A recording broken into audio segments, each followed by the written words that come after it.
Hey guys, tonight we begin with something gritty, grand, and absolutely unforgiving. Life in the Roman Empire. Not as a senator, not as an emperor, no golden laurel crown, no marble baths. Tonight, you're not Julius Caesar. You're just you. Dropped, unprepared, into a world of sandals, sewage, and state-sponsored crucifixion. So before you get comfortable, take a moment to like the video and subscribe. But only if you genuinely enjoy what I do here. And let me know in the comments where you're tuning in from and what time it is for you. It's always fascinating to see who's joining us from around the world. Now, dim the lights, maybe turn on a fan for that soft background hum, and let's ease into tonight's journey together. You open your eyes to the sounds of yelling, chickens, and a baby crying somewhere down the hall. Congratulations! You've just woken up in a Roman insula, the ancient version of an apartment building. Think of it as a multi-story death trap held together with dust, prayer, and very questionable architecture. You're probably living on the third or fourth floor, which is bad news. The higher the floor, the poorer the tenant, and the more likely your ceiling collapses when someone spills olive oil above you. Your room is small, no bigger than a walk-in closet, with stone walls that sweat in summer and freeze in winter. There's no window, just a little hole that lets in air, smoke, and the occasional pigeon. The mattress, stuffed with straw and lice. The blanket smells like damp wool and regret. There's no furniture, no decorations, and certainly no kitchen. Cooking inside is forbidden. A small fire could ignite the whole building, and fire codes haven't been invented yet. Your only possessions are a clay cup, a worn-out tunic, and maybe a wooden comb if you're feeling fancy. There's no toilet. Not in your room, not in your building. Your chamber pot sits in the corner, silently judging you. You'll have to carry it down narrow, rickety stairs to empty it into the street gutter, hopefully without slipping and adding your body to the morning offerings. Oh, and the walls. Paper thin. You hear your neighbour praying, coughing, arguing with his wife, and, unfortunately, not arguing with his wife, if you catch my drift. The air is heavy with smoke, mildew, and the distinct perfume of unwashed humanity. Someone's already baking bread downstairs, but you're not invited. The street vendors are yelling prices for figs and fish guts. A distant centurion is barking orders at someone who's probably already bleeding. You're not even out the door yet, and you're sweating, itchy, and possibly inhaling lead dust from the plumbing. Welcome to the Roman workday. You're not an emperor, you're not a gladiator, you're just another poor soul in an overcrowded tenement, trying not to fall down the stairs or anger a city god before noon.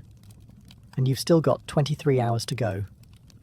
Now that you've survived the climb down the crooked stairs of your insula, it's time to address the second most urgent matter of the morning, your bladder. There's no bathroom in your apartment, of course. No sink, no flush, not even a bucket with dignity. Instead, you shuffle down the street, chamber pot in one hand, modesty in the other, toward the nearest latrina, Rome's version of a public restroom. And calling it public is generous. It's a social club for strangers who don't mind making eye contact while doing their business. You arrive to find a long stone bench with holes cut into it. Beneath the bench, a shallow trough flows with water, just enough to carry away the collective shame of the city's lower classes. You sit if you dare, and hope the person beside you doesn't want to chat. Privacy? Not a thing. Doors? Absolutely not. People treat it like a town square with extra acoustics. Businessmen discuss grain prices while squatting. A retired soldier talks about his sciatica. Meanwhile, you're just trying not to look directly across from you where another man is chewing olives and not breaking eye contact. Then comes the real treat, the tersorium. It's a communal sponge on a stick, kept in a bucket of vinegar or salt water. In theory, you rinse it before use. In practice? Well, let's just say the sponge has seen things. Unspeakable things. You wipe, hesitantly, and hope the vinegar did its job. If you're feeling lucky, maybe you brought your own rag. If you're feeling rich, maybe some moss. But chances are you just used what everyone else used, and now carry the quiet shame of shared hygiene. And if you think you can skip this ritual by going in an alley, think again. Public urination laws exist, fines are real, and Roman law enforcement is not known for subtle warnings. Once you're done, you wash your hands.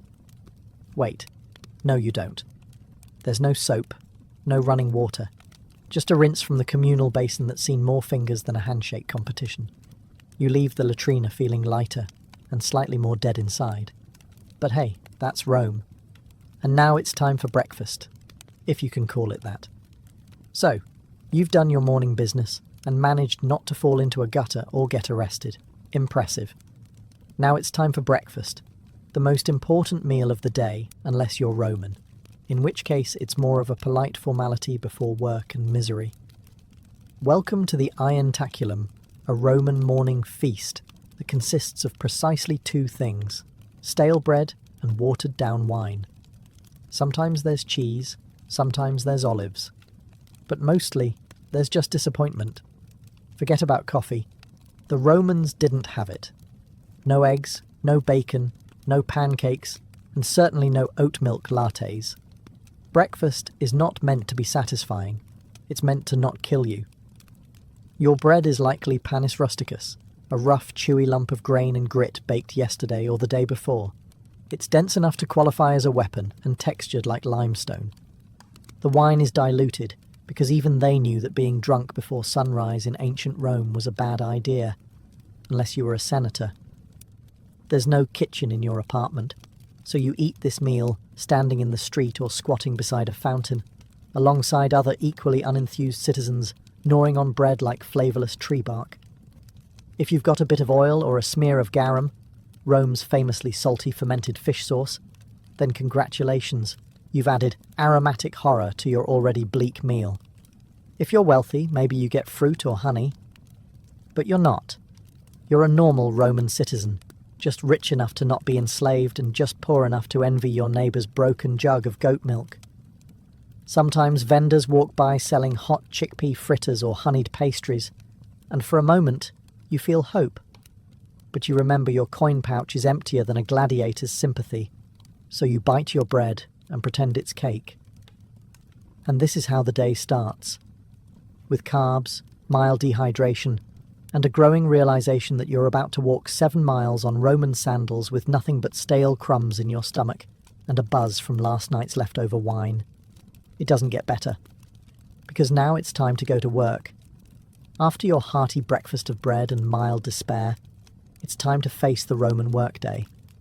And let's be clear, unless you're a senator, a poet with a patron, or one of the lucky few who inherited land from a dead uncle with no heirs, you are working, and you're doing it hard.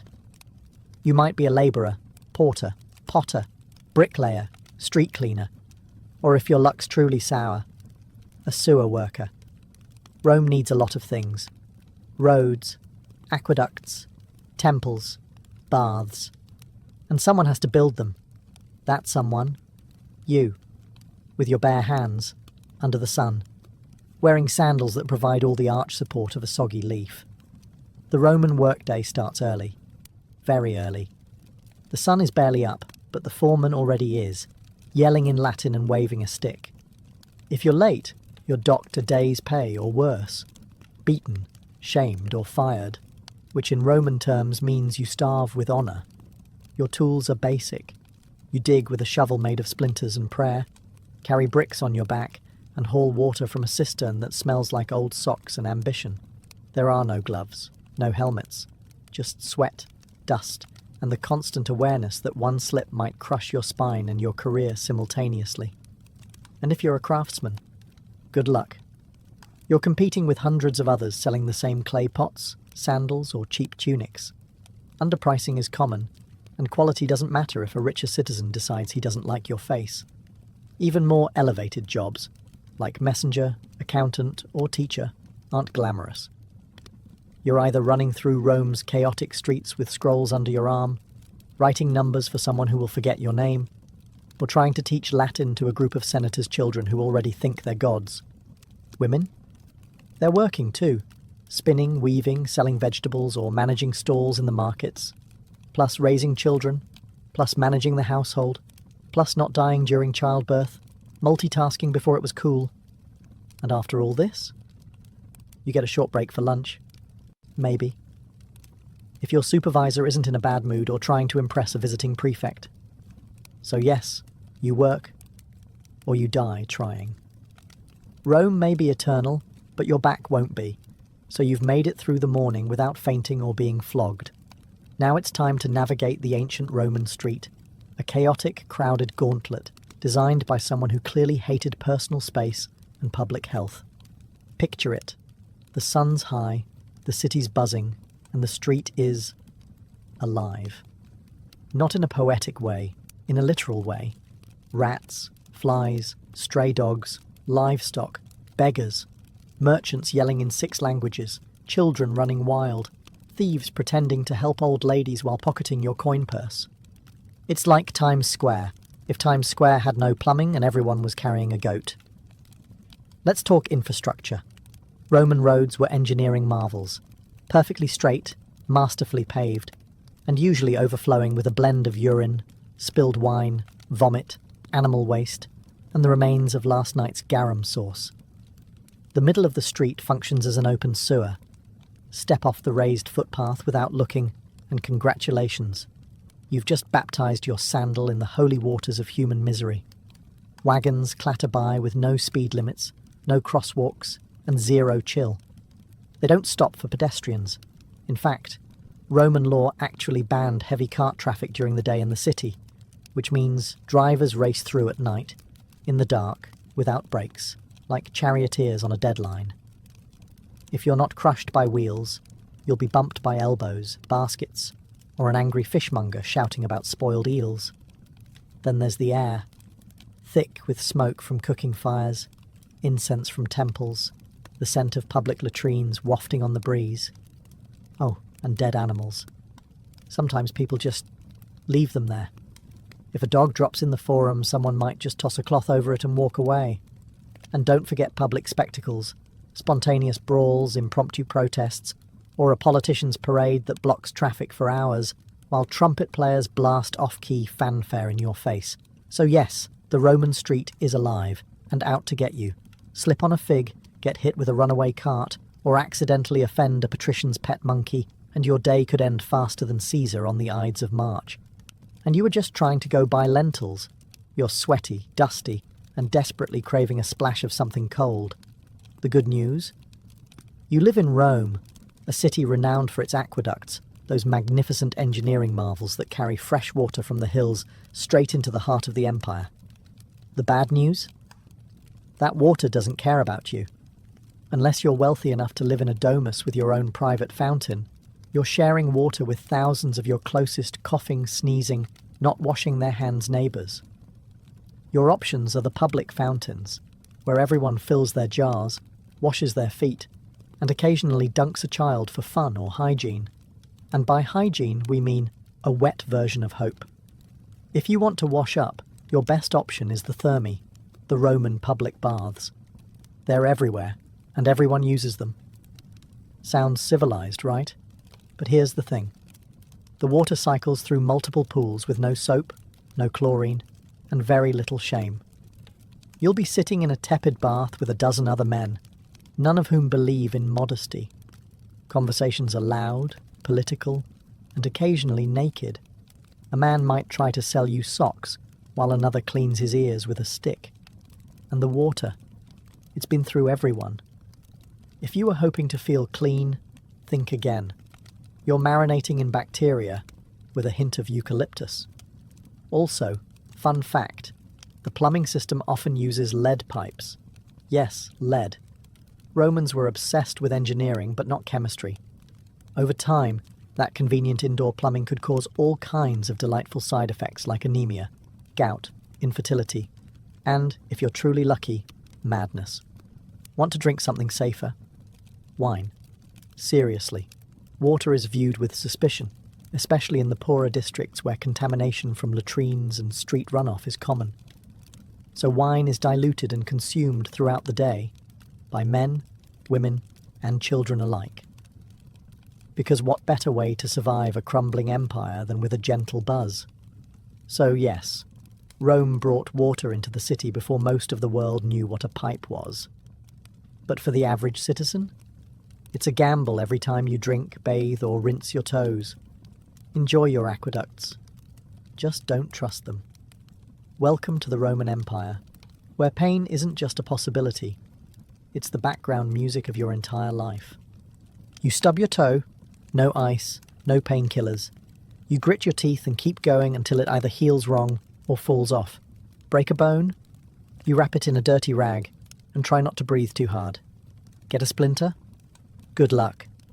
That's how infections start and how you might end. Roman society isn't big on comfort. There are no ergonomic tools, no padded seats, no concept of taking it easy. If you're a labourer, you're lifting bricks with a hernia and a prayer. If you're a soldier, you march 20 miles a day with bleeding feet and a scorpion bite on your thigh. If you're a woman in childbirth, well, welcome to agony. Your midwife might know a chant. That's about it. Every part of your body is one misstep away from becoming an open wound or a cautionary tale.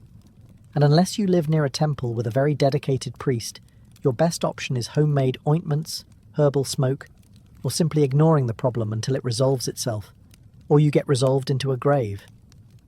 There's no such thing as anesthesia. Surgeries are performed while you scream into a block of wood. Dislocated shoulder? It's popped back in by a man named Marcus, who learned from watching someone else fail at it. Dental work? Picture a blacksmith. Now picture your mouth. That's the scene. And if you're enslaved or poor, people don't even pretend to care. You could be bleeding out on the side of the road, and the best you'll get is, don't stain the mosaic. Even upper-class Romans embraced pain as proof of virtue. Stoicism was the philosophy of the day. Enduring suffering without complaint was seen as noble. If you cried over a broken arm, you weren't just in pain. You were weak. Real Romans suffer silently, then write poetry about it later.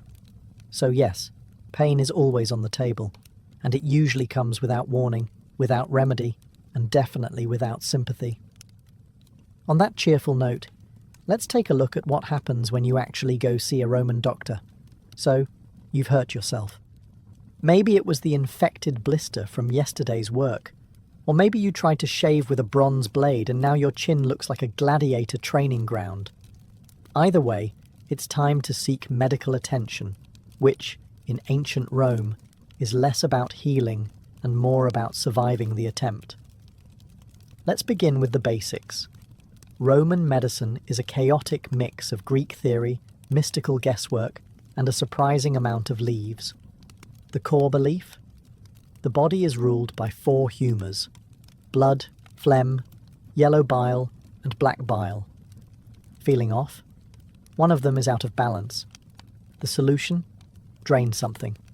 So your doctor, who may or may not also be your barber, immediately reaches for the leeches, or a knife. Because bloodletting is the default treatment for everything from migraines to moral failings. Have a cough? Let's open a vein. Depressed? We'll just drain some sadness out of your arm. Surgery? Oh yes, it exists.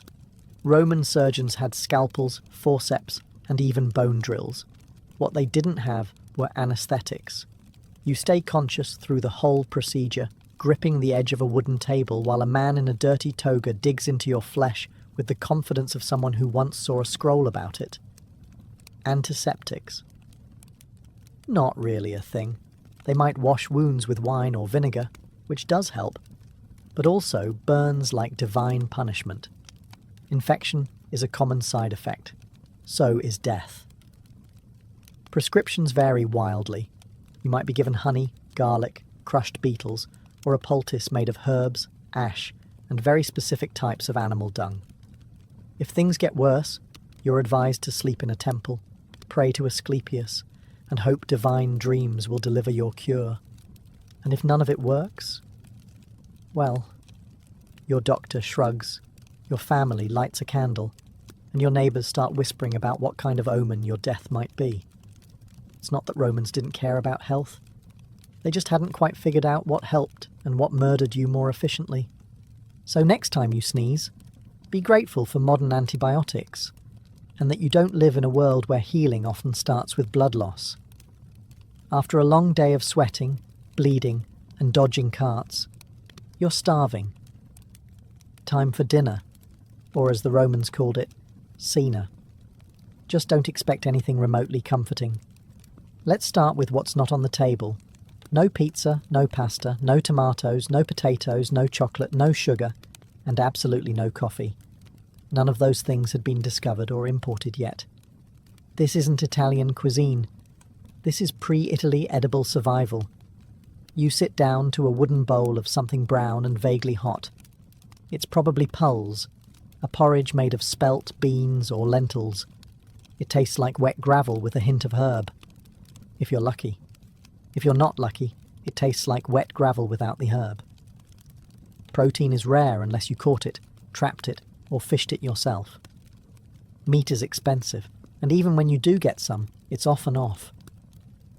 Roman cooking didn't use refrigeration, so preservation meant heavy salting, smoking, or marinating it in garum, a fermented fish sauce that smells like dead ocean and burns your soul just thinking about it.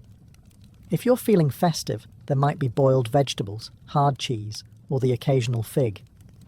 Rich Romans dined on exotic dishes like roasted flamingo, stuffed dormice, or jellyfish in vinegar, delicacies that mostly scream, "Look at how rich I am and how little I care about taste buds." Your wine is watered down, always. Drinking it straight is seen as barbaric. But don't worry, the water it's mixed with is probably questionable too, so you're just choosing how fast you want to get sick. Dessert? Maybe dried fruit, maybe nuts, or maybe you're fasting because it's a feast day honouring a god who frowns on gluttony. Either way, you're not ending the night with a tiramisu. There are no napkins.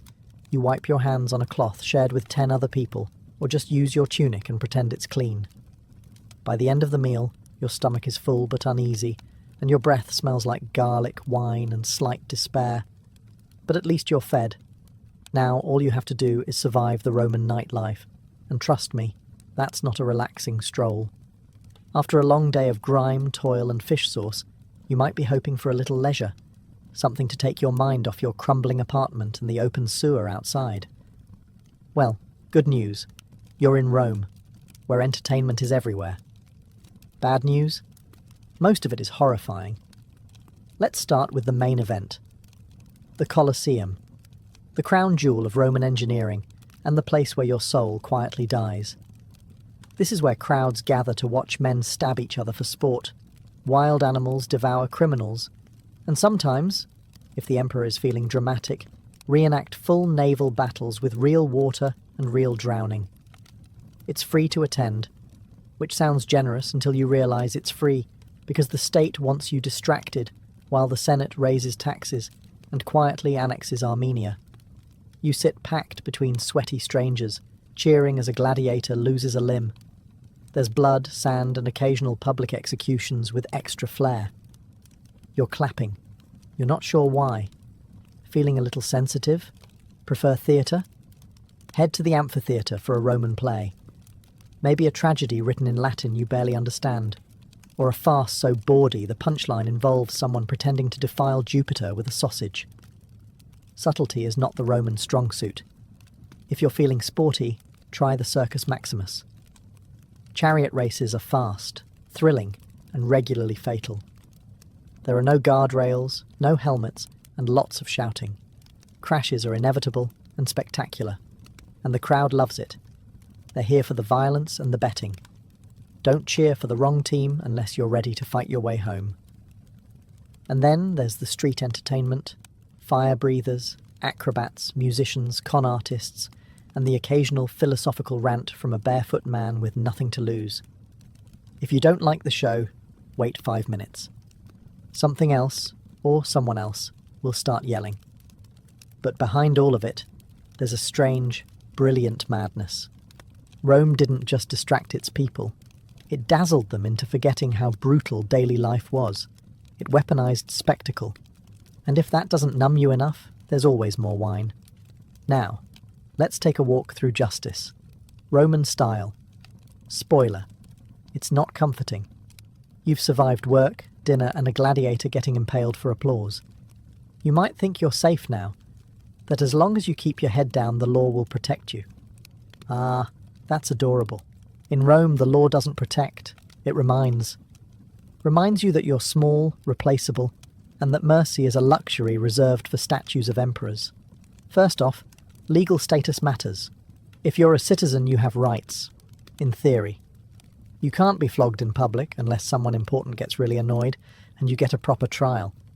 If you're non-citizen, justice comes in the form of a fist, a branding iron, or a swift execution outside the city gates. Slaves? They are property. If a slave murders their master, even if the master deserved it, every slave in the household might be executed, just to send a message. That message? Don't even think about it. If you're accused of a crime, don't expect a calm chat with a lawyer. Trials are public theatre. The wealthier party brings witnesses, bribes, and dramatic gestures. You bring your tunic and a sinking feeling. If you cry on cue, that might help. If you have no patrons, pray to Jupiter and hope the magistrate isn't hung over. Punishments are designed not just to hurt, but to deter. Thieves can be branded or have their hands broken. Liars might get their tongue pierced. Fraud? Public flogging or exile, if you're lucky. And if you insult the emperor, it's not jail time. It's death, usually creative. Some crimes require public punishment, ideally in front of a crowd that cheers louder than they did for the morning's beheading. Crucifixion is popular, long, slow, humiliating. It isn't reserved just for Jesus. It's the go-to for rebels, robbers, and anyone the state wants to make an example of. And remember, law enforcement isn't there to help. The vigiles are Rome's version of firefighters and police, underpaid, overworked, and often corrupt. If you're mugged, they might shrug. If you bribe them, they might help you mug someone else. So yes, Rome has laws, written in stone, recited in forums, but they serve power, not justice. Now let's talk about gods, because you're not just obeying men here. You're on Jupiter's turf. After surviving the streets and dodging Roman justice, you may hope to find comfort in religion. A little peace, a little personal spirituality. Nope, not here. In the Roman Empire, religion isn't a private affair. It's an institution. An ever-present cloud of incense and obligation wrapped around every waking moment of your life. You don't choose your gods, they choose you. And there are so many. There's a god for everything. Door hinges, cardia, sewers, cloacina, boundaries, terminus, and even mildew, robigus. You can't walk 5 paces without crossing a shrine. If you don't pause to bow, light a candle, or mutter a prayer, you're not just being rude, you're inviting catastrophe. Maybe not today, but eventually. And when your roof collapses, everyone will nod and say, "Ah, yes, he skipped the Saturnalia offering." Religious festivals fill the calendar, dozens per year. On those days, business stops, animals are sacrificed, and the air smells like roasting bull and wet marble. You attend out of piety, but also fear. Because if the gods aren't honoured properly, they'll retaliate, with plagues, droughts, or a really bad harvest that ruins everyone's lentil supply. Now let's talk about emperor worship. The state wants you to revere the emperor not just as a ruler, but as a living god. You're expected to offer incense at his altar, sing his praises, and never, never roll your eyes during a triumphal procession. That's treason adjacent. If you're caught not participating in public worship, say you're a little too quiet during the Vestalia, or you don't show up to toss grain into the temple flame, you could be labelled impious, atheistic, or worst of all, suspicious. Suspicion in Rome is like blood in shark-infested waters. And if you're part of a foreign cult, you'd better keep that under wraps unless it's officially approved. The state doesn't like unfamiliar gods unless they bring wine, taxes, or new soldiers. Roman religion isn't about belief. It's about ritual.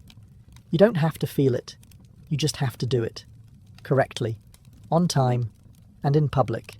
And you better smile while you sacrifice that goat. Speaking of social performance, let's climb the greasy pole of Roman ambition in the next chapter. You've bowed to the gods, avoided a lawsuit, and survived a public bath without contracting something mythical. But here comes the most exhausting part of Roman life: the social hierarchy. A brutal, finely tuned machine where every word, gesture, and sandal strap placement could make or break you.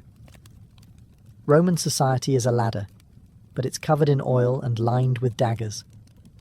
At the top are the senators, old money, togas with purple stripes, and land ownership so vast it has its own postal code. Below them, the equestrians, the wealthy business class. Then come the plebeians like you, the struggling middle and lower classes. Below that, freedmen, slaves, foreigners, and the guy who accidentally insulted a statue of Augustus once. Want to move up? You'll need patrons, powerful individuals who protect you in exchange for lifelong loyalty, errands, favours, and the occasional vote. It's like having a boss, godfather, and landlord rolled into one charmingly condescending package. Each morning, you visit your patron's home as part of the salutatio. You wait in line with other clients, praise his haircut, maybe compliment his son's toga, then beg for a favour, usually money, food, or a recommendation. If you're lucky, he tosses you a coin and lets you carry his litter through the forum. Congratulations, you're now connected. Every move you make is watched and judged. Your clothes must be clean, not fashionable, just clean. Your speech must be proper. Your friends, carefully selected. And whatever you do, don't show ambition. That makes people nervous. If you rise too quickly, others will conspire to knock you back down, socially or literally. Networking is warfare. Gossip is currency. The wrong comment at a banquet can end your career. The right marriage can save your entire bloodline. But you better play it carefully. Love is for poets.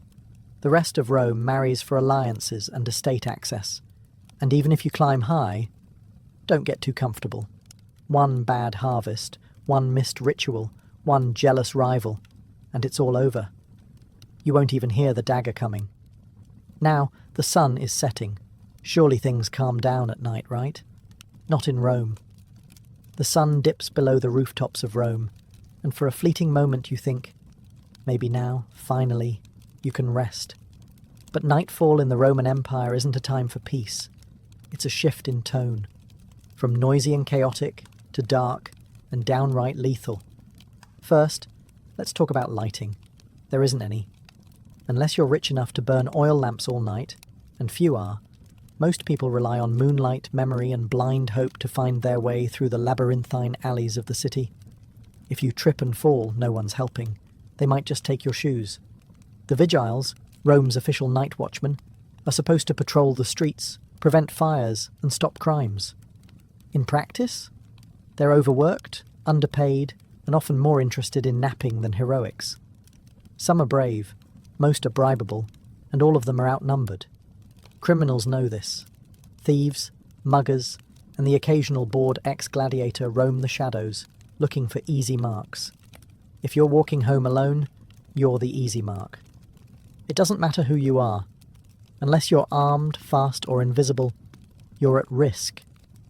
And then there's fire, Rome's greatest nighttime terror.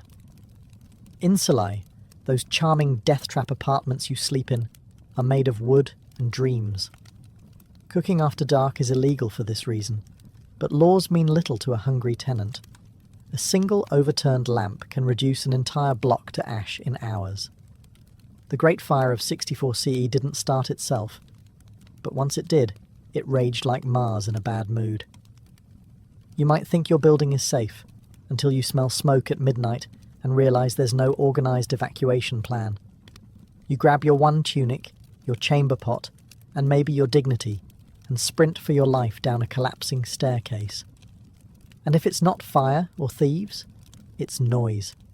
Drunken parties echo through the streets. Processions for obscure gods parade by with drums and shouting. And if a senator's mistress is upset, everyone within a 3-block radius knows.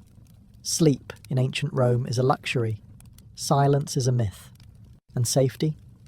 That's reserved for the wealthy, the armed, and the extraordinarily lucky. But hey, morning's almost here.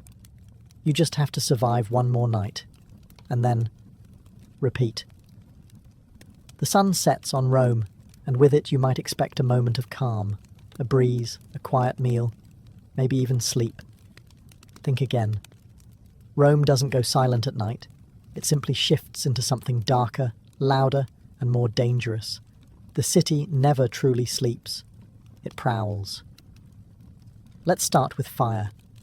Roman buildings, especially the tall wooden insulae where the poor live, are tinderboxes waiting for a careless oil lamp or cooking fire to turn them into ash. There's no real fire department, just the vigiles, who are part firefighter, part night watch, part deeply underpaid janitor. They carry buckets and hope. If your apartment catches fire, you might be rescued, or you might become a cautionary tale in tomorrow's gossip. Then there are the thieves, cut purses and pickpockets who treat the moonlight like a hunting license. Rome's alleys are narrow and unlit. Torches are expensive. If you must walk after dark, you're doing so by feel, by instinct, and hopefully not by yourself. Don't carry anything shiny. Don't make eye contact. And whatever you do, don't get caught between two drunken gladiators arguing about someone's missing sandal. Speaking of drunk, the city's nightlife is booming. Taverns spill over with cheap wine, loud music, and men shouting bad poetry about Mars and women they'll never impress. Fights break out. Dice games end in blood. And sometimes an angry noble decides to settle a grudge by having a slave beat someone in the street. You hide in the shadows and pretend you didn't see anything. If you're a woman walking alone, good luck. Rome is not kind to unchaperoned females after dark. The streets belong to the desperate, the reckless, and the dangerously bored. Trying to sleep isn't much better. Your insula creaks like it's thinking about collapsing. Rats scurry through the walls. Your neighbour coughs like a dying goat. Somewhere nearby someone is screaming, either from passion, murder, or both. You press your face to a sweaty pillow and pray to Mercury for silence. But there is no silence in Rome. Not for you. Because in the Roman Empire, even the darkness is loud. And when dawn comes, you'll have to do it all again. You woke up in a crumbling insula, survived public toilets, chariot traffic, gladiator gore, lead poisoning, leeches, religious festivals, burning rooftops, and half-cooked lentils soaked in fermented fish sauce. You bowed to gods you don't understand, obeyed laws that don't protect you, and slept through riots, rats, and the occasional public decapitation. You're dirty, tired, possibly infected, and emotionally scarred by the communal sponge. And it's only been one day. Would you last another? Honestly, no, you wouldn't. Most modern humans, with our air conditioning, antibiotics, and 5-minute delivery windows, would crumble by lunchtime. You'd give up before the second round of garum. And yet, the Romans did it. For centuries. Because here's the maddening, magnificent thing.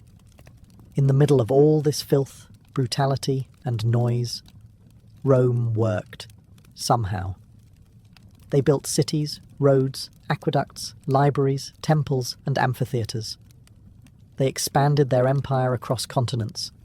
They administered laws, developed philosophy, mapped the stars, performed surgeries, and invented concrete. Concrete. That stuff still holds up better than most modern buildings. They created systems that shaped Europe and beyond for 2,000 years. Latin became the root of half the languages you hear today. Their architecture inspired cathedrals, parliaments, and college campuses. Their political concepts, republics, senates, veto power, still echo through modern democracies. But it came at a cost. For the average Roman, not the emperors, not the marble-bathed elite, daily life was a hard-fought grind. And yet they endured. They adapted. They didn't have a choice. Because Rome wasn't made of gold. It was made of sweat, fear, ambition, and survival. Layer by layer, person by person, century by bloody century. And that's why it lasted. You'd be begging to go back to modern plumbing and antihistamines by mid-afternoon. You'd trade your entire denarii pouch for a hot shower and a chair with a back on it. And that's okay. You don't need to survive ancient Rome. You just need to understand it. And maybe, just maybe, appreciate that someone, somewhere, once walked those same filthy streets and helped build the empire. So you could sit here today, clean, safe, and mildly horrified. Imagine being a Parthian princess in the 2nd century BCE. You've got royal blood in your veins, a name fit for legend, Rhodogoon, and more importantly, you live in a world where your family spends more time fighting rebels than hosting dinner parties. Rhodogoon wasn't born into peace and pearls. She was born into grit, horses, and the constant possibility that someone might poison your dates. Her father, Mithridates I, was no idle king. He was the one who expanded Parthia from a dusty fringe kingdom into a formidable empire that would one day spar with Rome. But expansion comes with problems, namely rebellions, betrayals, and those neighbours who just won't accept that your army now owns their backyard. As a young woman, Rhodogoon would have grown up watching envoys argue, commanders draw maps in the sand, and palace scribes trying to keep track of who was loyal this week. She wasn't trained just in silk and ceremony. She learned statecraft, command presence, and how to wear armour that didn't clash with her earrings. It's important to understand the role of Parthian women here. While not always given the spotlight, Parthian noblewomen were no strangers to power. Some ruled cities, others plotted dynastic alliances, and a few, like Rhodogoon, became legends not for who they married, but for who they defeated. And defeat she did, but that part comes later. At this point in her life, Rhodogoon's name was already known. She was a symbol, not just of royal lineage, but of Parthian pride. She carried with her the expectation that she'd either marry a king or become one in spirit. She didn't seem content with sitting on the sidelines while cities burned or provinces rebelled. While most royal ladies were being oiled and perfumed, Rhodogoon was likely brushing up on military reports and court logistics. She had no time for vanity, and as fate would have it, she would one day make a vow that involved not washing her hair until a rebellion was crushed. Spoiler alert, it took a while, but before we get to that dusty crown moment, we need to understand what kind of rebellion dares provoke a princess who would rather lead troops than wear gold. The Parthian Empire, grand as it appeared on a map, was more duct tape than marble. Stretching from the Persian Gulf to the edges of Mesopotamia and beyond, it was stitched together by marriages, oaths, and the occasional sword pressed firmly against someone's neck. So when a rebellion flared up in the western provinces, likely in Media or Babylonia, it wasn't exactly surprising. What was surprising was how bold the rebels were. These weren't just disgruntled tax evaders. These were full-blown aristocrats and city leaders, angry at the central power and perhaps emboldened by the young age or absence of a male royal enforcer. They didn't just throw a fit. They took fortresses, silenced Parthian envoys, and essentially told the crown to go polish its own sandals. Now, under ordinary circumstances, the king would have dispatched a general or a cousin with too much ambition and too little brains. But these weren't ordinary circumstances. For reasons still debated by historians, maybe timing, maybe logistics, maybe sheer royal defiance, Rhodogoon herself took command. And not just in the abstract, I'll approve the battle plans kind of way. No, she got on a horse, donned armour, and made a public vow that would become the stuff of legend. She would not wash, comb, or otherwise tend to her hair until the rebellion was crushed. It was bold. It was dramatic. It was, frankly, a nightmare for court stylists. But that vow, dramatic as it sounds, wasn't vanity. It was a declaration. A visual symbol that tied her personal dignity to the fate of the empire. Every time someone saw her tangled, dust-laden hair, they'd be reminded, this isn't over until we win. And that worked. Soldiers rallied. The troops didn't just see a princess. They saw a commander who was literally letting her beauty decay with the war. She embodied Parthian resilience, the kind that didn't rely on thrones but on thorns, dust and sweat. Meanwhile, the rebels probably didn't know whether to laugh or panic. They had expected a general, maybe a diplomat. Instead, they got a furious, unwashed woman who was riding straight for their gates with steel in her eyes and no time for conditioner. And worse, she meant business. When Rhodogun set out from the capital, she wasn't escorted by a lavish court parade or showered in rose petals. She was accompanied by cavalry, grit, and the weight of an empire that needed its rebels squashed like an overripe fig. And she looked the part. Gone were any signs of courtly delicacy. Her hair, famously unkempt, began to take on a life of its own, hanging like a banner of war-torn determination. In a world obsessed with appearances, she turned her own into a weapon. The campaign was not swift. This wasn't a single siege, easily resolved with a bribe and a battering ram.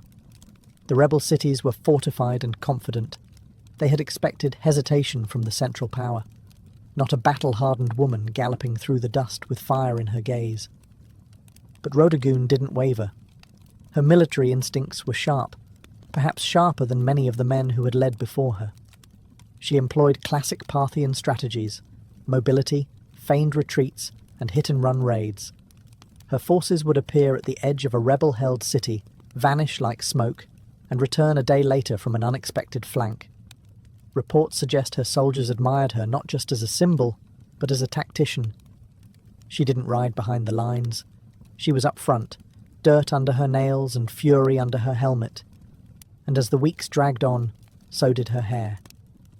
It's said that by the third month, the strands had begun to knot into ropes, full of dust and sweat, and the whispers of battlefield prayers. But that only made her more terrifying to her enemies, and more revered by her men. Rebels called her the Witch Queen, not because she practiced magic, but because no noblewoman should still be fighting in the field and refusing a bath. Surely, they reasoned, something unnatural was at work. But there was nothing magical about it, just sheer, unrelenting discipline. By the time her army laid siege to the final rebel holdout, the legend had grown faster than the rebellion had. In taverns and tents alike, soldiers joked that the enemy wasn't afraid of Parthian swords. They were afraid Rhodogun would never wash again. And truth be told, they weren't entirely wrong. The last stronghold of the rebellion loomed ahead, a walled city rumoured to be impenetrable, where the rebel leaders had dug in like ticks on a dog. Supplies had been hoarded, archers lined the parapets, and the gates had been reinforced with the kind of smug confidence only traitors possess. They believed they could outlast Rhodogun. Big mistake. By now her appearance was legend. Word had spread not just through the empire, but into enemy territory. The woman who won't wash, they whispered, has arrived. Some said her hair had turned to iron. Others claimed she hadn't slept in weeks. The myths piled up like siege ladders. But Rhodogun was no myth. She was real, and she had tactics. Instead of launching a reckless assault, she opted for a slow, punishing siege, cut off trade routes, intercept messengers, poison wells. The rebels had braced for a battle of swords. Instead, they got starvation. She weaponized time itself, letting her enemies rot from the inside out. And all the while, she camped outside the city with her soldiers, just another commander beneath the canvas tents. She shared their meals, gritty bread and lukewarm wine. She inspected their armour. She led patrols. And she still, despite every opportunity, refused to so much as touch a comb. For her soldiers, the vow had become sacred. No one dared suggest she break it, even in jest. It had become a living embodiment of Parthian pride, a symbol that their suffering wasn't for nothing. Every tangled strand was a reminder. We are still in this fight. Inside the rebel city, morale crumbled. They had expected to demoralize the enemy by holding out. Instead, it was they who began to wither. Their own commanders began to argue. Food ran low. Rumours of desertion began to ripple like cracks through stone. And then came the breaking point. A small gate, left unguarded for just an hour, perhaps out of fatigue, perhaps sabotage, was found by one of Rodagun's scouts. That night, under the cover of darkness and wind, her forces slipped in and opened the main gates from within. By morning, the city was hers, and Rodagun, face streaked with sweat and ash, stood atop the battlements, unbathed, victorious, and utterly terrifying. Victory was not declared with trumpets or parades, it was declared with water. After months of dust, battle, and relentless pursuit, Rodagun stood before her army not in royal robes, but in the same battlefield garb she had worn since the campaign began. Her armour bore dents from rebel blades, her face was lined from sun and strain, and her hair, her wild, matted, filthy hair, now hung down her back like a lion's mane made of wire and legend. But she had done it. Every rebel city had fallen. Every oath-breaker had been brought low. And now, with her vow complete, she could finally do what no one in the Empire had dared attempt to rush. She could wash her hair. According to tradition, and later accounts passed down through oral history, Rodagun summoned her servants not to a golden chamber, but to a public courtyard. She wanted her soldiers, the ones who bled beside her, to witness this moment. Basins were filled, oils were warmed, combs were retrieved from storage like sacred relics. And then, under the open sky, the warrior princess of Parthia, caked in the grime of war, began to scrub away months of rebellion. It was symbolic. Every tangle undone was another city reclaimed. Every rinse of water over her scalp washed away defiance, soaked into the earth as if the land itself had been restored. Some say she wept. Others say she laughed. But what no one disputed was the silence among the troops as they watched. Hardened men, scarred and sunburned, stood like statues as Rodagun emerged from her ritual transformed. No crown was placed on her head. She didn't need one. The dust had become her diadem. The act of not washing had become more powerful than any jewel. And in that moment, Parthia didn't just have a princess. It had a symbol.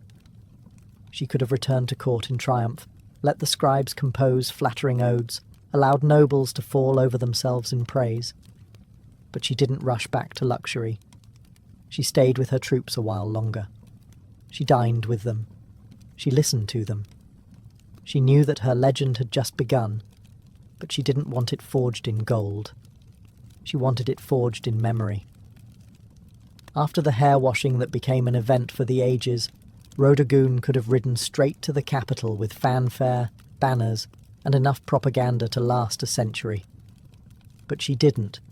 Instead, she took the long route back, deliberately visiting the cities she had reclaimed one by one, walking their streets, inspecting their defences, and ensuring no embers of rebellion still glowed beneath the ashes. This wasn't mere ceremony. It was strategy. Rodagun knew the danger of victory, how quickly it can melt into complacency. Empires don't fall from defeat alone. They fall from forgetting why they fought in the first place. She wanted the rebels and loyalists alike to understand that Parthian strength wasn't just cavalry and coin. It was embodied in her very presence, a woman who chose hardship over comfort and earned loyalty by example, not decree. And loyalty she received. Everywhere she went, people gathered not to gawk at royalty, but to stare in awe at her. Not polished, not perfumed, but real. She didn't bring fear. She brought accountability. She asked for reports, heard complaints, paid for supplies out of her own war coffers.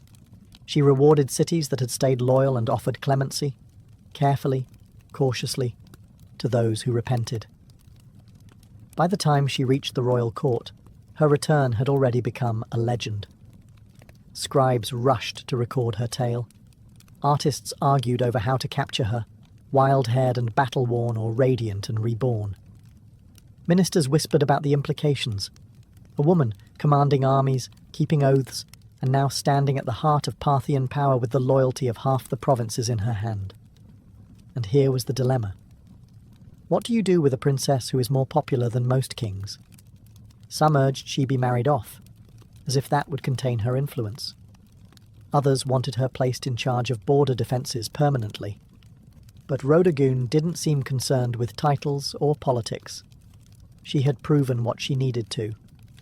The battlefield had been her throne, the dust, her crown, and her name, already etched in the hearts of soldiers and citizens alike, needed no royal inscription to endure. She didn't need a coronation. She had already been crowned, not with gold, but with history.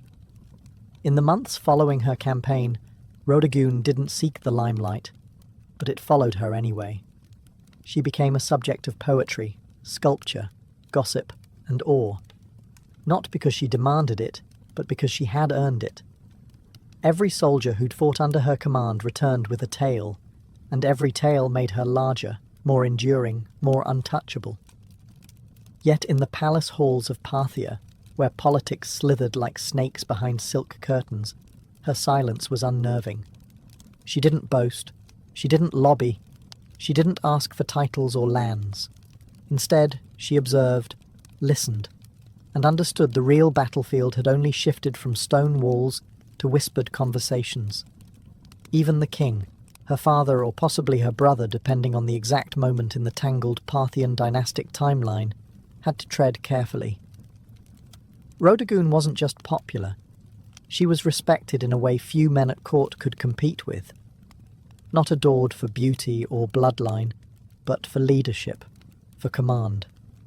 She had turned her vow into policy, her filth into folklore. And yet, the silence she kept was as deliberate as any military maneuver. She didn't tell others what she planned next, because perhaps even she didn't know. For the first time in years she wasn't fighting. She wasn't commanding troops or outwitting rebels. She was still, and that stillness unnerved many. What does a woman who conquered without a crown do next? One theory among historians is that Rhodogoon used this silence as leverage. Her presence alone, her every quiet nod or glance, forced decisions. Officials hesitated to propose bad policy for fear she'd frown. Generals delayed campaigns, hoping she might weigh in. Her silence wasn't passive. It was a tool. She had discovered that not speaking could be more powerful than speaking.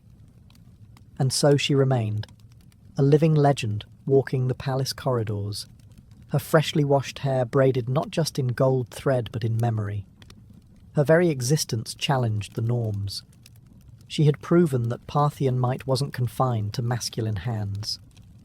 It could ride into battle with tangled hair and return with cities at its feet, and all she had to do now was wait. Because sometimes the greatest move is no move at all.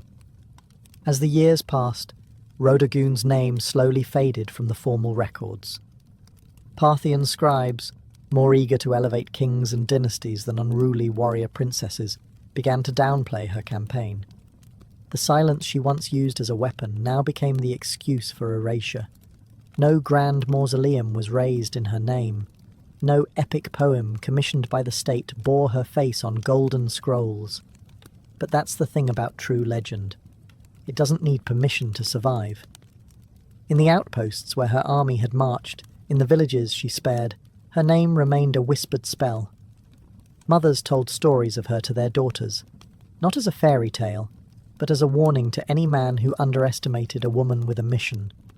Soldiers recited her tactics as if they were sacred text. And rebels, well, even decades later, they still spoke of her as if she might ride again from the dust, with hair flying like war banners. There's something profoundly unsettling about someone who breaks every rule of their time and still wins. Rhodogoon wasn't content to be decoration in a court. She didn't play the flute, paint birds, or practice the refined art of being quietly ignored. She burned through her time like a comet, and then vanished just as quickly. Historians have debated what became of her. Some believe she retired from public life, choosing peace over politics. Others think she remained an advisor in the shadows, shaping Parthian strategy from behind the veil of anonymity. A few romantics claim she rode out one final time to settle a border dispute and disappeared into legend. Never confirmed, never denied. But what's certain is this. Her legacy endured where it mattered most, in the people. She may not have worn the crown, but she ruled in ways no diadem ever could. She redefined what loyalty meant. She showed that a vow, even one as strange as refusing to comb your hair, could be as binding as a royal decree, and far more inspiring. And though history books may offer her only a footnote, the dust of Parthia still remembers her, because you don't need a marble statue to be eternal. You just need to keep your vow and win. Centuries after her death, Rhodogune's story remains a paradox, well known in whispers, yet elusive in ink. No towering statue bears her likeness, no royal tomb sings her praises in carved stone. But in the collective memory of those who admire rebellion, endurance, and principled ferocity, she is immortal. Not in the way kings are remembered, but in the way forces of nature are. She didn't need to conquer foreign lands or sign monumental treaties. What she conquered was expectation. In a world where women were told to wait behind curtains while men spilled blood in their name, Rhodogune tore the curtain down and marched out barefoot, helmet in hand. She didn't ask for command. She took it. And the empire didn't collapse. It followed. More importantly, she taught her people a lesson that no decree could enforce. That loyalty doesn't come from fear. It comes from seeing your leader suffer beside you. From watching them choose discipline over comfort. From watching them keep a vow longer than anyone thought possible. She wasn't perfect. No legend is. But her story endures precisely because it wasn't polished or clean. It was tangled, muddy, honest, like her hair on that final day of victory. In that filth was dignity. In that vow was a vision of leadership stronger than any title. When her soldiers looked at her, they didn't see a princess. They saw someone who believed in the fight more than her own vanity. And that's the part history couldn't quite erase. Even now, long after Parthia has crumbled and its cities turned to sand, her name returns in moments of resistance. Artists revive her. Writers search for her footprints. A vow not to wash until victory. It sounds absurd to some, but to those who've had to claw their way through injustice, it makes perfect sense. Rhodogune was never about glamour. She was about grit. And in the end, it was the dust that crowned her, not gold. Dust. The same substance emperors try to escape in death, yet the very thing she wore like a badge of honour. She was forgotten by kings, ignored by chroniclers, but remembered by the dust. And that's where legends truly live, not in stone, but in soil. Before empires clashed and blood soaked the sand, before kings trembled at her name, Tomyris was simply a daughter of the wind, born to the raw, open steppe. The land she came from was not gilded in marble or echoing with philosophy. It was brutal, free, and endlessly vast. This was the world of the Massagetae, fierce nomadic horse archers who rode like spirits of the plains, their lives shaped by survival, honour, and war. We know little of Tomyris's childhood, but we can imagine the rhythm of it. She would have learned to ride before she could run, to shoot before she could speak in full sentences. Among the Massagetae, girls were not caged in tents or veiled by silence. They trained beside the boys, rode with the warriors, and grew up with iron in their blood. To lead, one had to bleed. And Tomyris, even as a young woman, bled for her people. Her tribe worshipped the sun and sky, lived off their herds, and buried their dead with weapons, ready for battle in the afterlife. They had no cities, no golden temples, but they had pride. And when enemies approached, they met them not with prayers, but with arrows. Tomyris likely came to power after the death of her husband, who may have ruled the tribe before her. But what's certain is that when the moment came, she didn't inherit leadership. She seized it. In a time when most women were considered property, Tomyris commanded an army. She negotiated with kings. She dared to speak as an equal. And if they didn't listen, she made them. She was more than a queen. She was Shahmat, the steppe's checkmate, a war chief in bronze and leather who would soon face the greatest empire on earth. But power, especially for a woman, never comes without consequence. As Tomyris began to solidify her rule, whispers grew louder. Across the mountains to the south, a king was watching. His name was Cyrus the Great, and he wanted more. The stage was set. The steppe wind howled. And Tomyris, daughter of warriors, would soon ride into legend. While Tomyris reigned over the open steppes, far to the south, a different kind of power was rising. Structured, imperial, relentless. Cyrus the Great, founder of the Achaemenid Empire, had already conquered Lydia in the west and Babylon in the south. His banners flew over deserts, mountains, and cities where languages changed every few days' ride. But Cyrus wasn't done. He was a builder of empires, and every builder eventually eyes the horizon. To Cyrus, the Massagetæ were a threat wrapped in opportunity. They weren't rich in gold or cities, but they controlled the northeastern frontier, and that meant access to key lands, resources and trade routes. More importantly, the Massagetæ had something no empire could afford to ignore: pride. And pride, in Cyrus's eyes, could be bent or broken. But Cyrus also knew that brute force wasn't always the best first move. He had a reputation for cleverness, diplomacy, and strategic trickery. So he tried a different approach, one that kings before him had used to dissolve threats without a single drop of blood. He proposed marriage. According to ancient sources, notably Herodotus, Cyrus sent envoys to Tomyris offering an alliance through matrimony. On paper, it was a royal match, the great king of Persia and the warrior queen of the Massagetæ. But Tomyris wasn't naive. She saw the proposal for what it was, not an offer of love or partnership, but a calculated attempt to absorb her people without a fight. She declined, and that rejection didn't sit well in the halls of Persepolis. With the diplomatic games over, Cyrus shifted to his favourite language: war. He ordered his army to cross the Araxes River, the natural barrier that separated Persia from the land of the Massagetæ. He was going to take what Tomyris refused to give. But Tomyris was already preparing. She knew the terrain. She knew how her people fought, on horseback, fast and furious. And most of all, she knew Cyrus wasn't just coming for land. He was coming to crush a woman who dared to say no. The world's most powerful king had declared war, but he had no idea what kind of fury he had just awakened on the steppe. Cyrus the Great, master strategist and seasoned conqueror, believed he could outwit Tomyris. He had faced kings, crushed cities, and subdued nations. To him, the Massagetæ were little more than wild nomads with fast horses and no cities to defend. He didn't realize he was stepping into the path of someone just as cunning and far more furious. Tomyris had warned him. After rejecting his marriage offer, she sent a clear message: cross the Araxes River, and you will regret it. But Cyrus crossed anyway, building a bridge of boats to carry his army into Massagetæ land.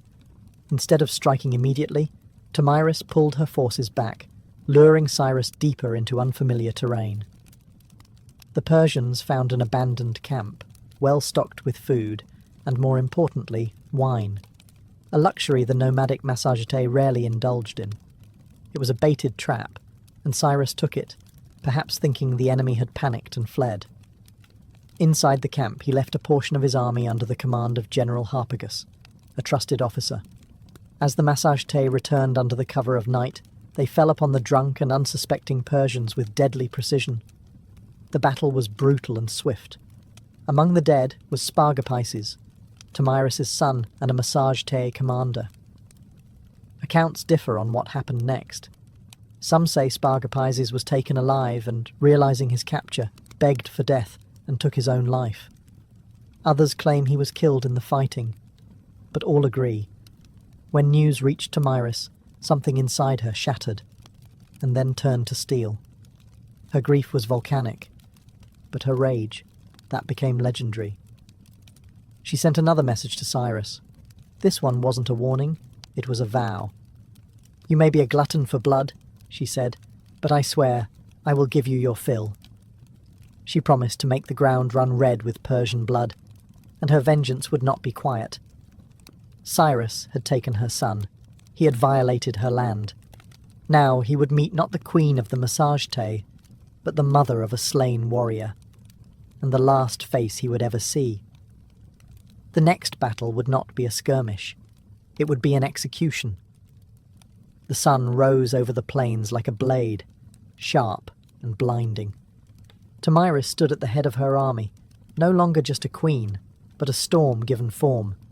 Her warriors, hardened by the nomadic life, painted their faces with ash and rage. This wasn't about politics anymore. This was about blood. Cyrus, for all his might, had underestimated the massage tey. He assumed they would fight like the tribes he had conquered before, chaotic, uncoordinated, easy to crush. But Tomyris had spent her life among warriors. She understood how to strike, not blindly, but with precision. She rallied her forces for a full-scale assault on the Persian invaders. And this time, she wasn't holding back. The location of the final battle is lost to history, swallowed by the vastness of the steppe. But what's clear is that Tomyris launched a ferocious counterattack. Her cavalry swept across the plains like a tide of knives. They fired arrows from horseback, closed in with axes, and fought like people with nothing left to lose. The Persians, battle-hardened, disciplined, and experienced, weren't expecting this level of organized fury. Tomyris didn't just lead her troops, she fought beside them. Her presence on the battlefield ignited her warriors like wildfire. Every strike was driven by vengeance. Every charge was an answer to her son's death. Cyrus tried to hold the line, but it shattered. The Persians were routed. Many died where they stood. Others fled into the endless grasslands, only to be hunted down. And Cyrus the Great, the man who had conquered Babylon, Lydia, and nearly the known world, fell in the chaos. Whether he was slain in combat or captured and executed depends on the version told. But either way, he died on Tomyris's terms. What came next is infamous. According to Herodotus, Tomyris found Cyrus's body on the battlefield, ordered his head severed, and then, in a final act of symbolic revenge, submerged it in a wineskin filled with human blood. "Drink your fill," she said, "of the blood you thirsted for." Was it historical fact or poetic embellishment? Maybe both. But it didn't matter. The message was eternal. Tomyris was not to be conquered. When the dust settled and the grass drank deep the blood of empire, Tomyris stood victorious. A warrior queen who had done what no king or army before her could. She brought Cyrus the Great to his end. News of the defeat sent shockwaves across the ancient world. The mighty Achaemenid Empire, thought to be unstoppable, had been humiliated by a woman from the steppes. The Persians did their best to downplay the loss, but the death of their founder couldn't be ignored. Cyrus's body was eventually returned and buried with honor in the royal tomb at Pasargadae. Yet the stain of his final defeat would linger like a wound on the empire's legacy. For Tomyris and the Massagetei, however, the victory was more than revenge. It was a declaration. They had defended their sovereignty not just with weapons, but with dignity. Tomyris had stood up to the world's most powerful ruler, and she hadn't just survived, she had triumphed. And then she vanished from history. No records survive detailing her later years, her death, or any successors she may have appointed. It's as if, after taking her vengeance, Tomyris simply rode back into the horizon and allowed the wind to carry her legend forward. In the centuries that followed, historians, poets, and chroniclers would try to fill in the blanks, turning her into a symbol as much as a woman. To the Persians, her name was a bitter reminder. To the Greeks, she was a paradox, a barbarian who displayed more nobility than many kings. And to the peoples of Central Asia, Tomyris became folklore, a ghostly queen who rides through the steppe, fierce and unbending, with a sword that remembers. Her legacy would inspire countless depictions across cultures. Medieval manuscripts portrayed her in regal armour. Renaissance paintings imagined her towering over Cyrus's corpse. In every age, she became what people needed: a mother avenger, a wild queen, a lesson in hubris, or a symbol of feminine power. But one truth cuts through the myth: she changed history. Tomyris didn't inherit a throne, she forged it in fire and fury. And for one brief, unforgettable moment, the Steppe Queen proved that not all empires rise. Some fall to the hooves of warriors who ride with vengeance in their hearts. Much of what we know about Tomyris comes not from local Massagetei records. They left no stone tablets or royal archives, but from the pen of a Greek, Herodotus, often called the father of history. Writing a century after her time, he immortalized Tomyris in his histories, casting her as a warrior queen of astonishing resolve and terrifying vengeance. But Herodotus wasn't simply reporting facts. He was weaving a story, one part chronicle, one part morality tale. To him and his Greek audience, Tomyris represented the ultimate reversal of imperial arrogance. Cyrus the Great, a man who had conquered half the known world, fell not to a vast army or a rival king, but to a woman who fought not for glory, but for her child. Her victory was almost mythic, and Herodotus treated it as such. He even detailed her grisly revenge: the wineskin of blood, the severed head of Cyrus, and her damning words, "Drink your fill." But was it true? Modern historians debate this endlessly. Some argue that Herodotus exaggerated or even invented parts of the tale, using Tomyris as a narrative tool to humble the Persian Empire, which, at the time of his writing, was still a looming force over the Greek world. Others believe that while the blood wineskin episode might be symbolic, the core event, Cyrus's death at the hands of Tomyris, likely did happen. There's also the question of bias. Herodotus, for all his insight, often filtered foreign cultures through a Greek lens. He portrayed the Massagetei as wild and free, yet noble, an exotic mirror to Greek ideals of honour and liberty. Tomyris, in that frame, wasn't just a barbarian. She was a moral counterweight to Persian ambition. Still, even if details blurred over time, Herodotus succeeded in one thing. He ensured Tomyris would not be forgotten. Because of him, she became more than a historical footnote. She entered the realm of legend, where facts soften but impact sharpens. And in that space between myth and memory, Tomyris's story found a strange kind of immortality. In a world dominated by kings and conquerors, Herodotus left us a queen who refused to kneel, and left her enemies bleeding in the sand. Though she may have slain one of the ancient world's most iconic emperors, Tomyris never ruled an empire herself. She didn't build cities of stone or inscribe edicts on golden tablets. Her people, the Massagetei, were nomads, living not by walls, but by the rhythms of the land, the sky, and the horse. This meant that Tomyris's legacy was never institutionalized. There were no marble busts or royal coins bearing her likeness, no archives to immortalize her decrees. Instead, her story passed on as stories do on the steppe, through firelight, song, and the whispered awe of warriors. The Massagetei were one of many powerful tribes of the Central Asian steppes. Their cousins included the Scythians, the Saka, and the Dahai, all expert horse archers who roamed the lands between the Caspian Sea and the borders of ancient China. These tribes were feared by empires for their mobility, unpredictability, and ferocity in battle.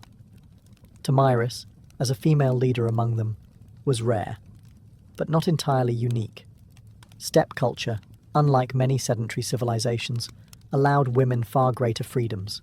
Women rode, hunted, fought, and even led. Among the Scythians, graves of female warriors, buried with weapons, armour, and horse gear, have been found by archaeologists, confirming that the stories of fierce steppe queens were more than just legend. Tomyris stood at the pinnacle of that tradition. Her power didn't come from inheritance or religion. It came from respect, grit, and sheer capability. She was a unifying force among scattered clans, a political leader and a military commander in a landscape where survival meant riding faster, shooting better, and fearing nothing. But because the massage tei left no monuments, Tomyris became a kind of phantom queen, her name echoing only in the writings of outsiders and in the oral traditions of the steppe. To the Persian scribes, she was a warning, to the Greeks, a marvel, and to her people, likely a memory carried in bloodlines and battle songs, a ghost who rode with them across the plains. Empires may rise and fall in stone, but the stories of the steppe live on in the wind. And Tomyris, fierce, grieving, and unbroken, became its voice. Centuries passed, and the empires that once surrounded the Massagetae rose and crumbled.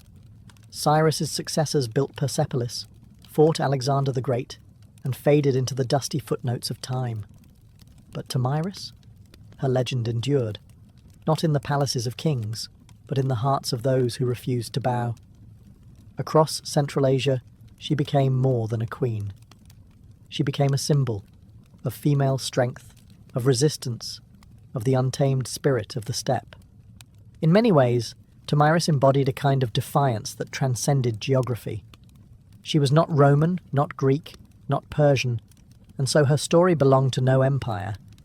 That made her dangerous and inspiring. In the medieval Islamic world, chroniclers occasionally mentioned her name, reshaped by language but never quite forgotten. In some versions, she was praised for her justice and vengeance. In others, she was seen as a savage queen, a reminder that power in the hands of a woman could be both glorious and terrifying. By the time the Renaissance rolled around, European artists rediscovered her tale through the writings of Herodotus. Painters depicted her in elaborate armour, standing triumphantly over Cyrus's lifeless body. In one dramatic painting, she holds his severed head aloft like a trophy, blood-soaked and victorious. It was theatrical, yes, but also political. These artists were fascinated by the idea of a woman who didn't just survive in a man's world, she won. In the 19th and 20th centuries, Tomyris became a nationalist icon in regions like Kazakhstan, Uzbekistan, and Turkmenistan. Poets and educators reclaimed her as a historical heroine, proof that the roots of Central Asian identity were fierce, proud, and deeply feminine. Her name appeared in textbooks, statues, and even military ceremonies. A woman who had once ruled on horseback with a bow in hand was now riding once more, through memory and myth, through rebellion and pride. In a world that still wrestles with the idea of powerful women, Tomyris remains a challenge. She wasn't perfect, saintly, or tame. She was decisive, brutal when necessary, compassionate only to those who deserved it. She was resistance in human form, and the blood of empire on her hands was a crown she wore without apology. History tends to favour the builders of monuments, the writers of laws, the kings who carve their names into stone. Tomyris did none of these. She left no empire behind, no palace to excavate, no royal seal to decipher, and yet her name still lives, not because she ruled forever, but because she refused to be erased. She stands as a contradiction to how history often remembers women, not as helpmates or footnotes, but as forces of destiny. Tomyris didn't beg for recognition. She took it with blood and fire. She didn't ride behind a king. She rode against one, and won. Her story is retold in classrooms from Central Asia to Europe, not simply because she killed Cyrus the Great, but because she dared to defy him. She wasn't defending an empire. She was defending freedom, a freedom that rode on the backs of horses, that hunted with hawks, that slept under the stars. A freedom that could not be neatly drawn on a map. Today, her statues rise from Kazakhstan's capital cities, and her face adorns coins and textbooks. To modern Central Asians, she is a mother of nations, a link to a pre-Islamic, pre-Soviet, proudly nomadic past, a reminder that their identity wasn't born in submission, but in the cry of battle and the gallop of horses. In a world still divided by power, by gender, by memory, Tamiris is a beacon, not just because she killed a great king, but because she taught us something even greater. That dignity is not given, it is seized. That sometimes leadership looks like a mother grieving her son and refusing to let the killer walk away. We often wonder why some names survive while others vanish. Tamiris survived because she was unforgettable. Because in a time when women were expected to disappear into the tents of men, she rose, blade in hand, fury in heart, and carved her story into the flesh of history. Empires fall, statues crumble, but legends ride, and somewhere, in the whispering winds of the steppe, a queen still gallops, unbroken, undefeated, and utterly unforgettable. In ancient Egypt, beekeeping wasn't a hobby. It was a state-sponsored science with divine approval. Long before modern apiaries, Egyptians had already developed an organized mobile system for managing bees and extracting honey. By 2400 BCE, beekeeping was depicted in detail on the walls of tombs in the sun-drenched necropolises of Saqqara. It wasn't just about harvesting honey. It was a sacred practice embedded in agriculture, medicine, religion, and even the afterlife. The Egyptians used horizontal clay tube hives, typically stacked in rows and laid on their sides. These were nothing like modern wooden boxes. They looked more like terracotta drain pipes, and they were carefully designed to be relocated seasonally. As the Nile's floodwaters receded and flowers bloomed along its banks, hives were moved up and down the river to follow the nectar flow. This transhumance method was incredibly advanced for its time, almost like ancient GPS for bees. Beekeepers used clay or stone pipes to blow smoke into the hives, calming the bees before honey extraction. Without protective suits, these keepers had to rely on careful timing, experience, and a fair bit of courage. Honeycombs were removed gently, and the honey was collected not just for food, but for medicine, mummification, and sacred rites.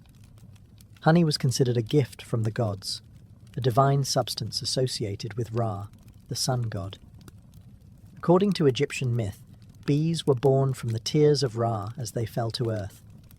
This wasn't poetic fluff. It shaped how the Egyptians treated bees, as messengers between the mortal world and the divine. Honey was used in temple offerings, funerary rituals, and even as a currency in trade. It also had a prominent role in medicine. Ancient papyri list honey as a key ingredient in over 500 remedies, mixed with herbs, wine, or milk to treat wounds, infections, and gastrointestinal issues. Its antibacterial properties were known, even if the science wasn't. Beeswax, too, was harvested and used in cosmetics, embalming, and even in writing tablets. It had value beyond the hive, becoming part of daily life for scribes, priests, and healers alike. In Egypt, the hive wasn't just a source of sweetness. It was a symbol of balance, healing, and celestial order, carefully cultivated under the watchful eyes of both humans and gods. While Egypt gave beekeeping structure and sanctity, ancient Mesopotamia gave it something equally vital: laws. The cradle of civilization didn't just master irrigation, writing, and city building. They also knew the value of honey and the importance of protecting its production. Though Mesopotamian beekeeping wasn't as visually celebrated as in Egyptian tombs, its traces are found in cuneiform tablets and legal codes, suggesting a quietly sophisticated practice. References to bees and honey appear as early as the Sumerian period. In Akkadian and Babylonian texts, there are mentions of ninsur, meaning bee gardens or apiaries. These spaces were often attached to temple grounds or royal estates, suggesting honey production was an elite-controlled resource. Honey and beeswax were used in religious offerings, medicine, food, and trade. And losing a hive could be a serious economic blow. The most telling piece of evidence comes from the Code of Hammurabi, dating to around 1754 BCE. While most of the code is famously devoted to issues like theft, injury, and agriculture, a few lines directly address bee disputes. If someone allowed their bees to swarm into another man's field, and the bees caused damage, they were liable. If honey was stolen, restitution had to be made, sometimes in the form of silver or replacement jars. In a world where almost everything was counted in grain, the fact that honey warranted its own legal protection speaks volumes. Mesopotamians also understood bees as more than just insects. Some texts describe them as divine messengers, even linking them to Ninurta, the god of agriculture and war. Beeswax, in particular, was valued for sealing documents and creating ritual figurines. It was both practical and mystical, part of both bureaucracy and magic. Though the exact design of Mesopotamian hives isn't fully preserved, scholars believe they may have used mud brick or woven basket hives, similar to early Levantine styles. These would have been kept in shaded gardens or rooftops, protected from the harsh summer heat. Mesopotamian beekeeping was less about worship and more about structure, regulating resources, ensuring fairness, and maintaining the economic balance of a society where even a bee sting might end in litigation. Here, the hive was not just a biological wonder. It was a microcosm of order, law, and the civilizing impulse itself. In the rugged highlands of Anatolia, long before the Greeks took center stage, the Hittites were quietly mastering the art of beekeeping, and they weren't treating it like a backyard hobby. To the Hittites, bees were sacred agents of purity, messengers between realms, and essential to both agriculture and the spiritual health of the kingdom. Unlike Egypt and Mesopotamia, where beekeeping was a blend of science and economics, the Hittites took a more ritualistic approach. In religious texts from the 14th and 13th centuries BCE, bees are mentioned not just as producers of honey, but as active participants in purification rites. One famous Hittite ritual text describes a ceremony in which a bee is summoned to go and remove the evil, the impurity, and the wrath of the gods. The bee is then released, not killed, a rare show of mercy in ancient rites, suggesting a deep reverence for the insect. The Hittites valued honey for its taste and its sacred utility. It was used in libations, sacrificial offerings, and anointing rituals, often combined with wine, milk, or grain. Honey wasn't just consumed, it was poured, burned, and blessed. It served as a medium between human intention and divine reception. In terms of practice, evidence suggests the Hittites used clay or woven hives, likely stored in protected enclosures near temples or royal estates.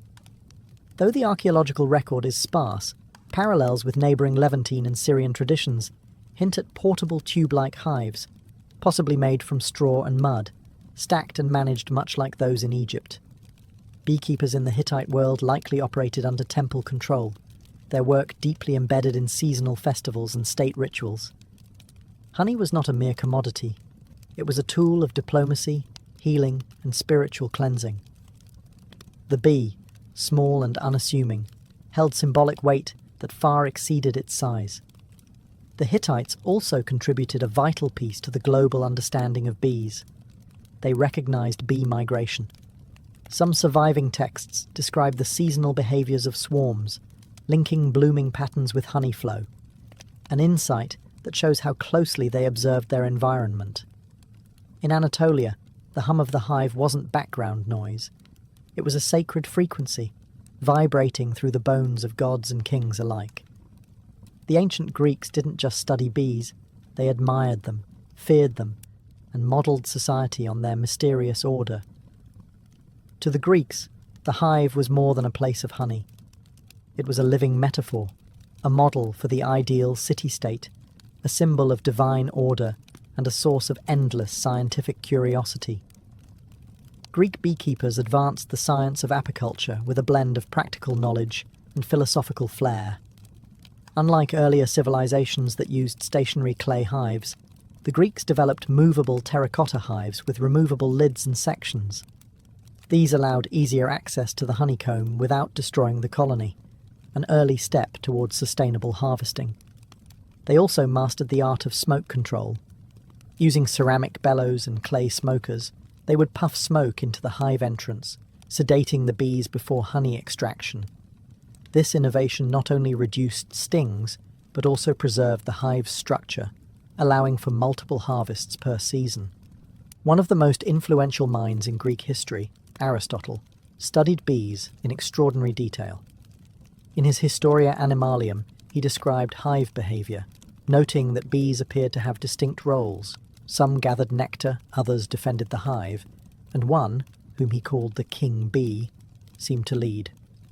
Although he got the gender wrong, Aristotle's observations laid the groundwork for centuries of bee research. Honey held a revered place in Greek culture. It sweetened wine, preserved fruits, and flavoured cakes. It was also used as a base for medicinal salves, especially in wound care, and was seen as a divine gift. The Greeks believed that ambrosia, the food of the gods, was a mixture of honey and wine. The bee itself had mythological significance. It was associated with Artemis, goddess of wild things, and Demeter, goddess of the harvest. Priestesses of Artemis were even called melissae, the Greek word for bees. The idea of the bee as a sacred feminine force carried deep symbolic power. For the Greeks, the hive was both scientific marvel and spiritual emblem, a reminder that even the smallest creatures move with purpose, discipline, and grace. In studying bees, they believed they were studying the very laws of nature, and perhaps of the gods themselves. If the Greeks studied bees with wonder, the Romans managed them with ambition. Beekeeping in the Roman Empire wasn't just a cottage industry. It was scaled to match the needs of a civilization that stretched across continents. From the vineyards of Gaul to the hills of Hispania, Rome turned the humble hive into an empire-wide enterprise. The Romans inherited much of their apicultural knowledge from the Greeks and Etruscans, but they expanded it into a formalized agricultural science. Writers like Varro and Columella recorded detailed instructions for building hives, harvesting honey, and relocating colonies. Their treatises describe beekeeping with a startling modernity, including observations on swarm behavior, seasonal cycles, and pest control. Roman hives came in many forms: hollow logs, cork bark containers, clay tubes, and even woven baskets sealed with dung or mud. Flexibility was key. In colder climates, more insulation was needed. In warmer provinces, ventilation was critical. These innovations allowed Rome's beekeepers to adapt the craft across vastly different regions of the empire. To calm bees, Romans employed clay pots filled with smouldering herbs like thyme or oregano. The smoke soothed the hive, and perhaps added a subtle flavour to the honey. Harvesting was done with iron knives, and wax was separated by melting and straining, later used in candles, writing tablets, cosmetics, and even waterproofing ships. Honey wasn't just food, it was everywhere. It was added to wine to make mulsum, used in baking, in sauces for meat and fish, and even as an early energy source for athletes and soldiers. Roman physicians, following Hippocratic traditions, prescribed honey for sore throats, wounds, fevers, and digestive problems. Its antibacterial properties were well known and well used. But perhaps the most Roman thing about their beekeeping was organisation. Large villas often had dedicated honey farms, run by enslaved labour under the supervision of estate managers. Production was recorded in ledgers, and surplus honey was sold in markets or exported to distant provinces. Bees were viewed not just as insects, but as productive citizens of the Roman economy. To the Romans, a well-run hive mirrored a well-run household, ordered, obedient, and endlessly fruitful. While ancient civilizations cultivated bees for honey and wax, many also saw the hive as a doorway to the divine. Across Egypt, Greece, Mesopotamia, and beyond, bees weren't just insects. They were spiritual beings, buzzing between worlds, delivering messages from gods, and offering sacred gifts like honey that bridged the natural and supernatural realms. In Egypt, bees were directly tied to divine creation. As mentioned earlier, mythology claimed that Ra, the sun god, shed tears that turned into bees upon touching the earth. Honey was used in temple offerings to please deities and accompany the dead into the afterlife. The bee also became a royal symbol. Pharaohs of Lower Egypt bore the title, he of the sedge and the bee, connecting their authority to the cosmic harmony of the hive. in Greece, the bee held powerful feminine symbolism.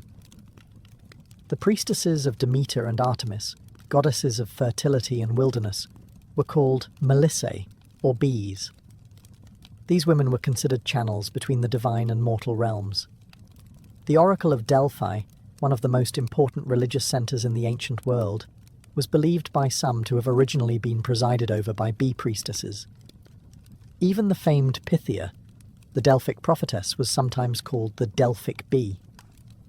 The hive itself was often seen as a microcosm of perfect order, disciplined, selfless, and productive.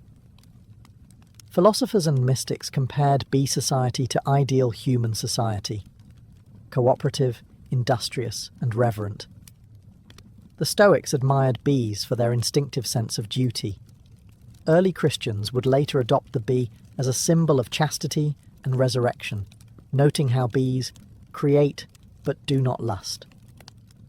In the magical traditions of Mesopotamia, bees were invoked in ritual purification. In some Hittite ceremonies, a live bee was released after absorbing the impurities of the community, literally carrying sin away on its tiny wings.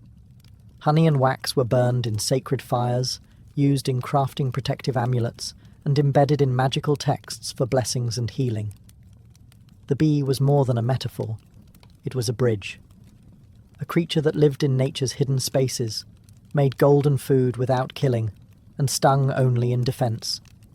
To ancient peoples, bees weren't just miraculous, they were mystical. To the ancient world, honey wasn't just delicious, it was divine medicine. Long before bacteria were discovered, people instinctively knew that honey could clean wounds, soothe coughs, and preserve the body. It wasn't magic, though it often felt like it.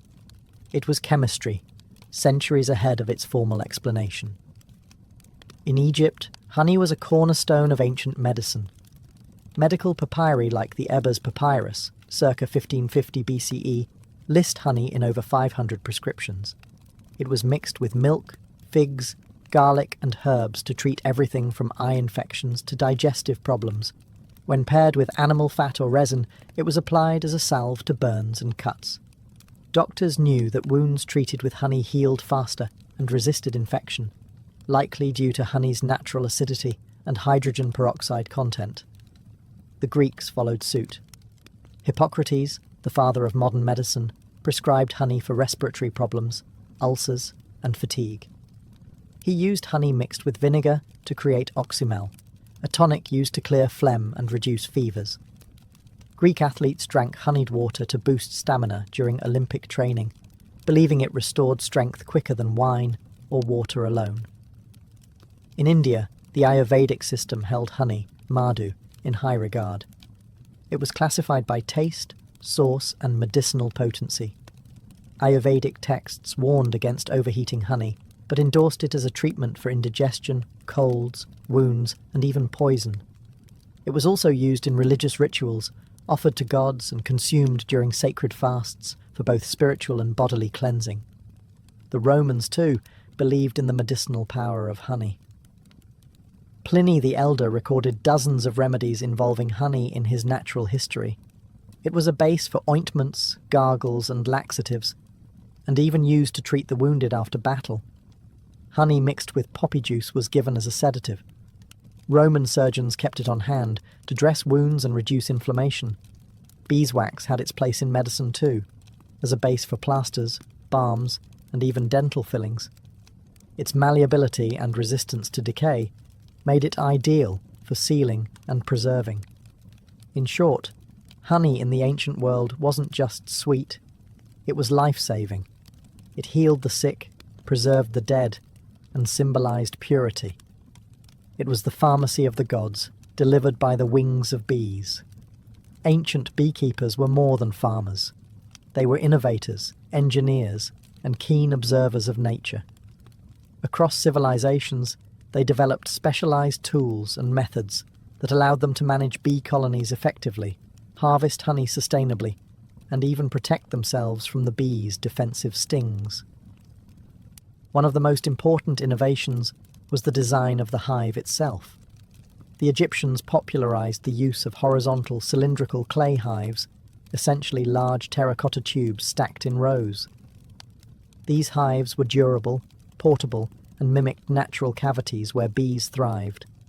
Similarly, the Greeks and Romans used terracotta and woven basket hives, some with removable lids to allow access to honeycombs without destroying the colony. The ability to inspect and harvest without killing the bees was revolutionary, paving the way for modern sustainable apiculture. To safely extract honey, ancient beekeepers employed smoke to calm the bees. The Greeks invented clay smokers and bellows, designed to direct smoke into the hive's entrance. The smoke masked alarm pheromones released by guard bees, reducing their aggression. Romans refined this by burning fragrant herbs such as thyme or oregano, which soothed the bees and possibly imparted subtle flavours to the honey. Harvesting tools varied. Wooden or bronze knives were used to slice combs carefully. Sometimes, honeycombs were pressed to extract liquid honey, and wax was melted and filtered for later use. Beekeepers often wore minimal protection, relying on experience and careful technique to avoid stings. Suits and gloves were millennia away. Ancient texts reveal that beekeepers also observed bee behavior meticulously. They understood swarm cycles, seasonal patterns, and the importance of moving hives to optimize nectar collection. Some cultures practiced transhumance, relocating hives to follow flowering plants' bloom, similar to modern migratory beekeeping. Additionally, honey storage was a crucial aspect of ancient beekeeping. Egyptians used sealed ceramic jars to store honey, protecting it from moisture and spoilage.